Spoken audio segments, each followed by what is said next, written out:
Thank you for taking the time to uh, think about and talk with us today about this important topic. As Lisa just said, these are no doubt very, very difficult times, and we all, one way or another, have been disrupted by this pandemic. Uh, it was unexpected. We didn't know it was going to happen, but here we are. We find ourselves impacted wherever we are. And none of us have ever experienced anything like this. So it's uncharted waters. Can you hear me okay? Yes. Yep. Good, Yep. good. Very good. Yeah, we can hear you fine. Yep. Good, good. Yeah. So especially for those of you living away from home, away from families and your usual supports, I can imagine for you in particular that even if you are normally very resilient, it's been unsettling and distressing. So my goal today is to help you not only be better equipped to navigate this particular pandemic and this experience right now, but to use this opportunity to develop your own emotional bank account, I call it, and to start on a journey to develop the skills and habits you need to be a strong, resilient leader right throughout your career and your life. So whatever your situation is, whether you're here in Australia or back home already, it's likely that you'll be feeling the effects of this pandemic and feeling the effects of stress. I guess this is particularly unique that this crisis sort of stretches out, almost feels like indefinitely. And the stress can easily become what we call chronic or continuous, day in, day out kind of stress because we can't see the end of it. And that's what we're all experiencing, and that's what we know from the evidence to be the most harmful to our well-being, the kind of stress that goes on and on. We're also experiencing a kind of loss. It's a loss to our way of life, the ability to meet up with friends and family, maybe a loss of the educational experience you were hoping for, or a loss of your freedoms and day-to-day life, moving about. The loss of rituals, going to church, going to weddings, funerals, graduations, all of those things. Even lesser rituals like going to the hairdresser or the gym. We still feel the loss of all of those things. So these are the things that we were attached to and helped our mood and our positive feelings in our day-to-day lives, the things we looked forward to. And they've gone right now. So the loss is not permanent, but what we used to have has maybe been taken away from us. And that's difficult, that's hard. So if you are feeling sad or depressed or overwhelmed or anxious, it's no surprise. So how can we cope with this, building new habits, get us through this crisis and prepare for anything else life might throw at us? So this is what I'm going to cover in the next 15 minutes I have left, but we could talk all day about this topic. It's a big topic. And I'm sure I'm not going to cover everything that you need to hear, and I won't be able to address every particular situation that you're in. But I hope it's enough to give you a start and to give you the courage to go on and explore other resources and other help for yourself. As you heard in the introduction, my name's Dawn. It's an unusual name in Australia today. It means sunrise in English. It was also the name of a very famous Olympic swimmer. Her name was Dawn Fraser. I think my father was hoping I'd be a great swimmer. I was a bit of a disappointment to him, I'm afraid. I can swim, but I'm not great. But he did teach me many, many good things, and one that I will be forever grateful for was that he taught me to guard my thoughts, to discipline my mind, not to just wander wherever it wanted to go, to really practice thinking about the things I wanted to think about, not just what floated into my mind. I was a bit of a dreamy kid, so I think he probably worried about me. But he taught me to build my brain muscles early in life. And I do think that this skill is particularly key to coping with these stresses that we're experiencing right now, building those brain muscles and good thinking habits. It's very easy to let your thought wander into what's negative and what's hard and what's bad and to dwell on that. And what we know from research is that that's actually not good for us. That doesn't help us stay healthy and well. So I'm going to try and give you some tips on what you can do to reprogram your brain or think about things that are going to keep you well and healthy. And build your emotional bank account so that if stresses come out of the blue like they have for us right now, we've got a little bank account ready to go. I hope this advice will also help you to watch out for the signs in your colleagues or friends and family if you're worried that they're not coping, and what to do to support them if you see them struggling. I especially encourage you, if you're feeling stressed right now, or if you're concerned about someone you know, to pick one of these activities, some of the tips that I'm going to give you, and write them down. And when you write them down, tell somebody that you care about or that you feel safe with that you're going to do this, you're going to make this change in your life, and then ask them to check in with you in a couple of weeks to make sure you've done it. Research tells us that if we write down a behaviour change, if we tell somebody else we're going to do it, and then we get someone to check in on us, we're about 80% more likely to actually make it happen, to make that change. If we just tell ourselves we're going to do it, it's very easy to cop out. So write it down, tell someone else you're going to do it, and get them to check in on you. I'm going to remind you of that at the end. So it's worth remembering that our mental health is on a sort of a sliding scale. At one end, we're mentally healthy. At the other end, we might be mentally ill. Much the same as it is for physical illness. On the one end, we're healthy. On the other end, we're ill. The World Health Organization defines mental health as a state of well-being in which an individual realizes their own abilities, can cope with the ups and downs of life or the normal stresses of life, can work productively, so hold down a job, turn up, and is able to make a contribution to the community. So that includes your family. So it's a state of well-being in which you can realize your own abilities, cope with the normal ups and downs of life, work productively, and make a contribution to the community. So this is mental health, mental wellness. We often get these terms confused and we exchange mental health for mental illness. But that's what mental health is, and that's what we're aiming for. We want to be able to do all of those things. But what we do know is that about certainly 20% of Australians will experience a mental illness such as depression or anxiety disorder at some point in their lives. And that's not uncommon. And my understanding is that that's pretty much the same globally. All the research I've seen from most countries that have done this analysis is that this is pretty much a part of the human condition. We are all vulnerable given certain circumstances. And the circumstances right now are testing all of us. And I want to stress right now that when we're not coping, this is not a weakness. It's a normal part of life's experience to have ups and downs. It's very human. Acceptance of this part of us, this vulnerability, if you like, in us, means that you don't fight against that in yourself, and you can apply your energy into new coping mechanisms. Even if we start to become unwell, we have to apply new coping mechanisms to help us manage that illness and get better, move towards recovery. So like any illness, early diagnosis is vital. We don't think twice about getting help for a broken leg or diabetes or a physical illness. So it's the same for our mental health.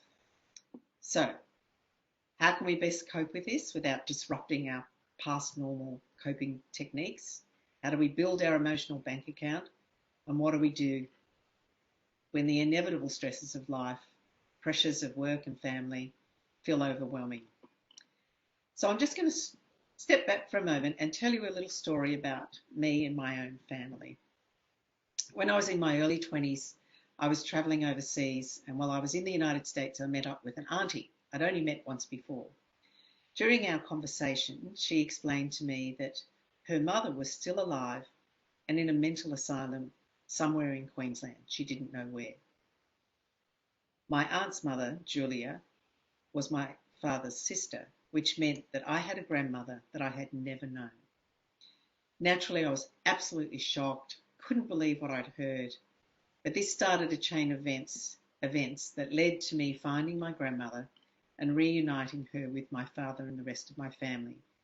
And of course, beginning to get a better understanding of mental ill health. I tell you this story because it illustrates just how much our understanding of mental illness has changed and how the way we treat those that experience mental ill health has changed, both as people, as families and friends, and as a community through our service systems. Things have radically changed for the better. I found out later that my mother had had some kind of postpartum psychosis or a psychotic event after the birth of her third child. That was my auntie that lived in the US. She was put into an asylum and spent the rest of her life there. And I'm ashamed to say that my family abandoned her and never spoke of her again until I reconnected them. Today, this just wouldn't happen. She'd be diagnosed early, she'd get treated with care, get lots of support by friends and family and doctors and other services. She might spend some time in hospital, but this would be limited and she'd soon be back to her family. Thankfully, we have radically changed our attitudes and the way we respond to people with mental illness. And this change has not only happened in Australia, but it's happening globally. And we all have a part to play in that. When I first became CEO of Lifeline in 2000, mental illness was hardly ever talked about, hardly ever published in the newspaper. But now there's stories nearly every day helping us to understand ourselves better and explaining the different journeys that people are on in understanding what treatments work and what research has been understood. So we've really come a long way. And I hope that that journey is the same for you in whatever country you come from. And many leaders have shown enormous courage and told stories about their own struggles with depression, anxiety, chronic stress or burnout. And this has helped to break down the fears of disclosure as well. So the other thing that's changed is that services on offer are much, much better than they used to be and much more readily available. Now, many of you might be wondering how this can help you if your cultural services are not so available or understanding. And this is the wonder of the World Wide Web. So much that's online is available wherever you are in the world. Online services can provide help. It doesn't matter where you come from. And I hope that at the end of my talk, you'll have the confidence to search out and find the ones that are right for you. Even if you don't really need it right now, you need it for a friend later on. Seeking help takes enormous courage. And for those of you who do take this step, as has been reported by many others that have gone before you, they report enormous relief and confidence about what to do for themselves and how to stay strong, what to do next, how to unjumble the thoughts that get mixed up in your mind. I know this because as CEO of Lifeline, I heard many, many stories of people that said that that call saved their life or going to see that person helped them to cope and manage their illness forward. COVID-19 gives us the perfect opportunity to talk about all of these stresses in a safe way. And remember, there's no health without mental health. So a little bit about Lifeline. Lifeline's an extraordinary service. It's created by the community, for the community, staffed by volunteers, completely confidential, available 24/7, totally free, and it's not counselling exactly, but it's listening, empathic listening. So you can tell your story without fear that anyone is going to tape your call or do anything with that call except to listen to you and care for you at this moment in time. So I really encourage you to avail yourself of a service like this. My understanding is that these services are available in many, many countries in the world, throughout the Pacific, throughout Asia, throughout Africa. There are lots of these crisis services, many started by Lifeline as well, which sprung out of Australia, but they're all over the world. There's also services in Australia called Beyond Blue. There's also other helplines and online services. And I'm sure at the end of this, there'll be a whole lot of numbers and links that Lisa and Scott can provide to you. They're also available for you as a free coaching service, if you like. If you want to help a friend or a family member, you can call them to role play a difficult conversation you might need to have with somebody. It could be something non-crisis related. If you're just struggling to have a conversation with a family member that maybe doesn't think that COVID-19 is real or is in denial about its impact for you, you can call that service and go through that conversation and practice it with somebody in a safe way. These services are there for you. There's also chat services, so you can go online. You don't even have to talk to somebody. You can chat or email and get answers to your questions. There's also a whole lot of online apps that are available through a great site called headtohealth.gov.au. Has lots of links, resources in different languages, headtohealth.gov.au, and there's apps to help you with anxiety, depression, just confusion, just stress, whatever might be troubling you. There are wonderful resources. There are self-help diagnosis and all sorts of other great resources to assist. And there's also online forums through this site, through that Head to Health and Beyond Blue and Lifeline, where there are people with a lived experience, people going through things similar to what you're going through that you can talk to. Because sometimes it's better to talk to a peer or a friend. They can understand maybe what you're going through in a way that maybe a professional or a volunteer couldn't understand. And I'm sure you're aware that the Study in Australia.gov.au portal has all these links and fabulous other resources.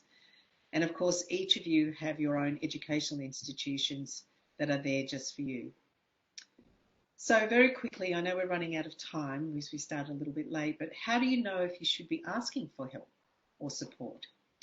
I think the main thing is that if your behaviour or someone you care about or love, if their behaviour has changed for more than 2 weeks, things like feeling constantly tired, erratic sleep or eating habits, neglecting your own hobbies or health, or feeling overwhelmed or negative or cynical or cranky or on edge, unable to concentrate and do your studies, any of those things, if they continue for over 2 weeks, that's when you should definitely get help or get help for your friend. It's all normal to experience those things from time to time, but it's just when they linger on for a long time that we know we really need to get other help. By now, I hope you're feeling a bit more confident that it's safe to reach out and ask for help, and that it's a wonderful thing to be heard. The old adage that we all need a shoulder to cry on from time to time, and a friend in need is a friend indeed, are so true, especially in these difficult times. So my last few tips. What else can you do right now? Well, what should you do? First of all, accept that life is different right now, as I've just said. That doesn't mean giving up, but it does mean changing the way you approach things.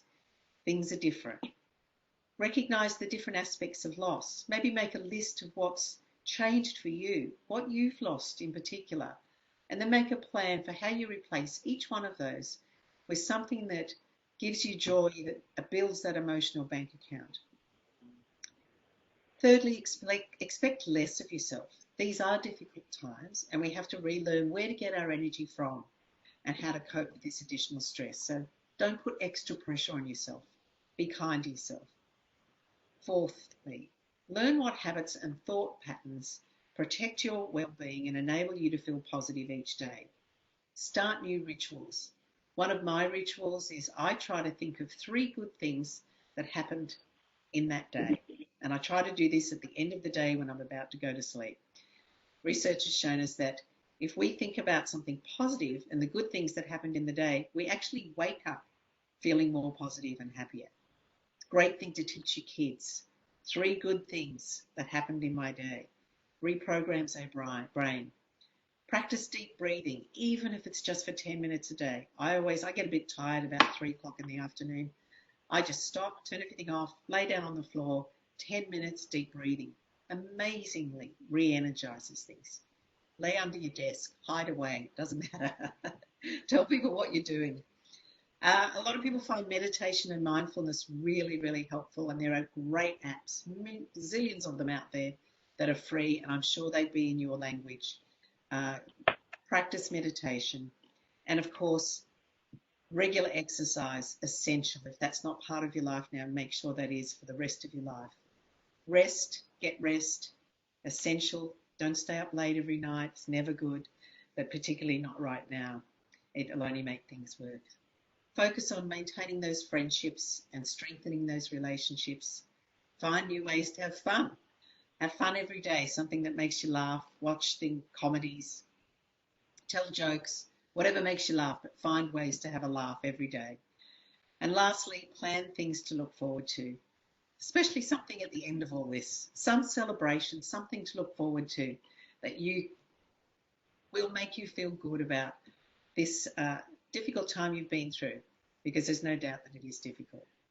I hope that's been helpful to you. I hope you found something in all of that that you can write down and you can do and you can practice in your daily life, not just for now, but to make you a stronger leader as you go through life. Thank you very much.